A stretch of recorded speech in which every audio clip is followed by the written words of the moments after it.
Hey everyone, welcome back to my YouTube channel Manu Issue ACCA classes. So in previous video we had discussed on the few concepts on capital gain tax. What does the chargeable disposal mean?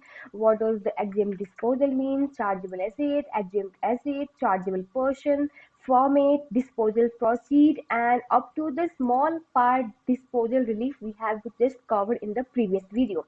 So now in this video we will be moving ahead and discussing about the loss, destruction and damage of the asset. Okay, so here these three terms you are looking over the screen. The loss and destruction means that your asset is completely destroyed.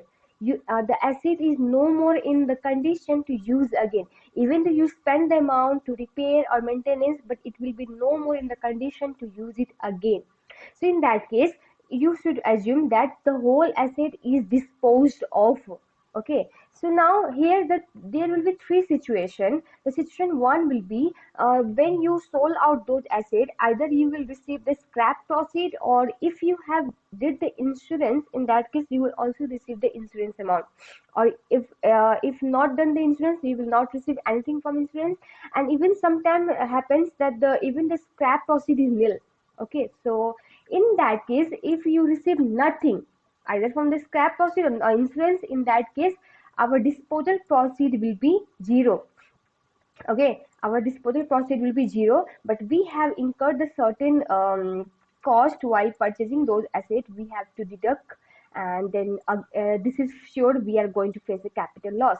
And what you can do is you can either offset this capital loss throughout the gain arising in the same period, and if not, it will be carried forward, right? So but this will be the situation one, right? And in situation two, what happens?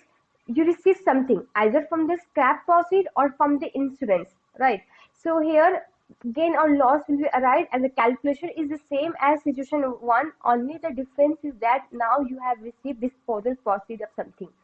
So here you will face either capital gain or capital loss, and if there is capital gain you have to pay CGT. Okay, now situation 3 is that you have received now here the here you have to focus on the whether the insurance proceed we have received is reinvested into the other replacement asset. Okay, so in that case what happened, you will get a certain relief. Okay, and but there are few things that need to be met up, we can say condition, to get this relief.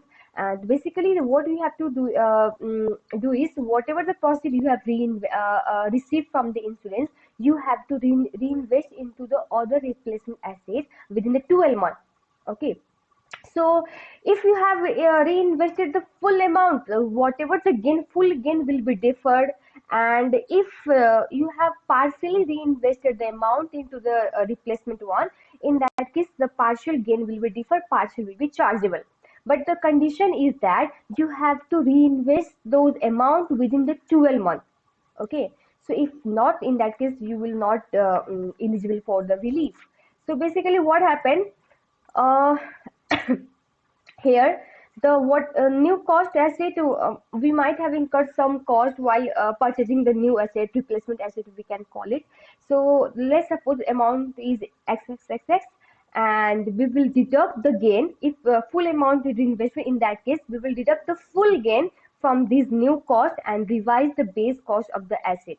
So it means if you will dispose the replacement asset, in that case the gain will be more because you have reduced the base cost. Okay, so this will be the case if you reinvest the full amount. But if you, what happen if you reinvested the partially, right? In that case the some gain will be deferred and some gain will be chargeable. So basically chargeable gain will be lower of the cash in hand and the total gain. Suppose let me correct the spelling first. Okay, suppose you receive 500,000 from the disposal. Okay, and you reinvested only 2,000. So and the base suppose the cost was 1,000, so chargeable gain is your 4,000, right? But you have only reinvested 2,000 into the other asset. So what is the cash in hand? Cash in hand is 3,000. Okay, and the total gain is 4,000. So which one is lower?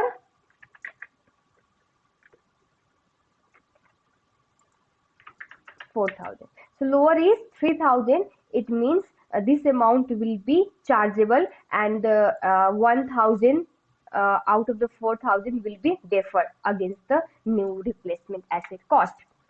Got my point? Okay, so in case of any doubt, just ping me over the Telegram, Instagram, Facebook, wherever you feel easy. I will be here to clear your doubt.